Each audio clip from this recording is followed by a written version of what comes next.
Douglas Murray has some questions for the Islamic world. Check it out. There's two particular things worth mentioning. One is, of course, that Muhammad, the founder of Islam, himself beheaded, massacred many, many Jews. Famously, there's one battle in particular, and the Banu Quraysh. It's a story you can find in the Quran and the Hadith. Of course, this is because the Jews would not accept the revelation of Muhammad, such as it was. And so they were seen within Islamic tradition as being one of the first people who turned down the opportunity to join Islam. And as a result, of course, Muhammad decapitated hundreds and hundreds of Jews. So that's not a good start. But there's a bigger thing, I think, within the Muslim world, which is worth mentioning, which the late Bernard Lewis pointed out on a number of occasions, which is the great problem within Islam when it comes to not just Judaism, but the wider non-Islamic world, is that the Muslim religion claims to be the last revelation from God to man, which, as we all know, is a very large claim to make. It says there have been previous revelations, but this is the last and final one. And what's more, God has given you a book, the Quran. And the Quran is the one book you need. The opening, here is the book wherein is no doubt, which is quite a bold claim as well, I'd say.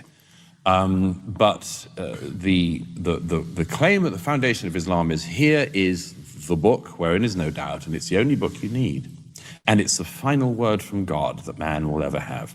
Now, if you are the recipients of this book, the people who end up either converting or being forced to convert to Islam, and eventually the areas that Islam takes over by force, if you are somebody who's brought up in that tradition, you would think that being the recipient of the final revelation from God, you would be in a just tip-top situation.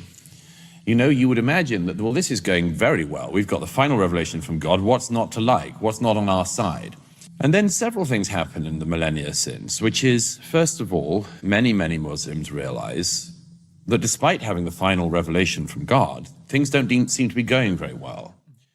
Until oil is discovered in certain parts of the Middle East, most people live in total destitution. The discoveries and enlightenments of Europe largely passed the Muslim world by. This shouldn't be exaggerated. Certain parts of the Muslim world, of course, give the Western world certain parts of what becomes the Western European tradition. So there were times of interplay. There were times of mutual learning. And now, of course, everyone looks back at them, or many people look back at those times with nostalgia. Nevertheless, in the main, the Muslim world cut itself off from the rest of the world and didn't care to learn from the rest of the world, didn't improve the economic conditions of its people, totally failed to create societies anything like as successful as, for instance, European societies. And therein a question arises, which is, if we are the recipients of the final revelation, why is everything so awful where we live? Then you have the additional thing, which is, and how come the Jews return or re-establish of course, many Jews are already living in the area that's now Israel, but already lived there, but many others come from other parts of the world, including from the Middle Eastern countries where they're chucked out by the governments in 48 and so on. The Muslim world sees this tiny, tiny bit of land, which, among other things, is the only bit of the Middle East that doesn't have any oil.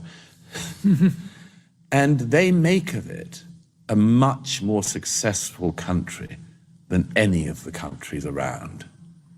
Now, if you create a Palestinian state, you just have another failed Arab state, another failed Muslim state to add to the more than 50 already failed Muslim and Arab states.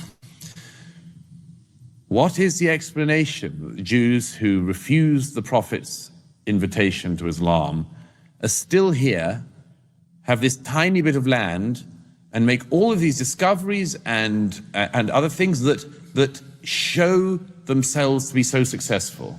It's some kind of stab in the heart. And instead of saying, we're doing this wrong, the thing is, the Jews are doing something right, and that must mean that they've rigged the game. That's why they care, among other things. And it leads to the deep pathology of anti-Semitism, which has been largely eradicated in Europe among Europeans, not entirely, but largely. There are still some bits of the far right you can find across Europe, and occasionally in the UK with a sort of the whiff of this noxious thing still emerges. On the left, of course, it's much closer to the boat. But principally anti-Semitism in our own day, of the kind that we hoped had ended with Hitler, exists and indeed thrives in the Muslim world. And the Muslim world is now in our world in Europe, and so we have the Hitlerian horrors of anti-Semitism back. Wow, that was brilliant by Douglas Murray. He's like, yeah, you're the final revelation of God. Why are all these things not going your way? And furthermore, he points out that in the Islamic world, in the Muslim world, there does seem to be this very deep-rooted anti-Semitism, to the point where you can even compare it to Nazi Germany in places like Pakistan and in Gaza, for instance. I mean, how many soldiers found, Nazi memorabilia in Gaza? And they came back, they took photos of them, and they said, this is what we found in Gaza. These are the types of things. Two Jews plus two other Jews equals 4 dead Jews, something like that. Like, the things that are being taught are insane, are scary, and really are very widespread. And it's no wonder that so many people in Gaza are joining Hamas and joining these Islamic groups, because they're from a very young age being taught that Jews are less than, that Jews are, not worthy of any sort of human empathy or any. They're different. They're not like us. Basically, they're not like us. For more, subscribe to the channel. If you want to help us make more of these videos, you can support us at buymeacoffee.com/Jewish Uncensored. Again, we are gone from our main channel so far because, we're posting every once in a while, but YouTube is making problems for us. And actually, if you can go to Twitter and go ahead and write to Team YouTube, at Team YouTube, and say, listen, these guys were demonetized for no reason on YouTube, and help us get our account monetization reinstated. Thank you for watching this video, and have a good one.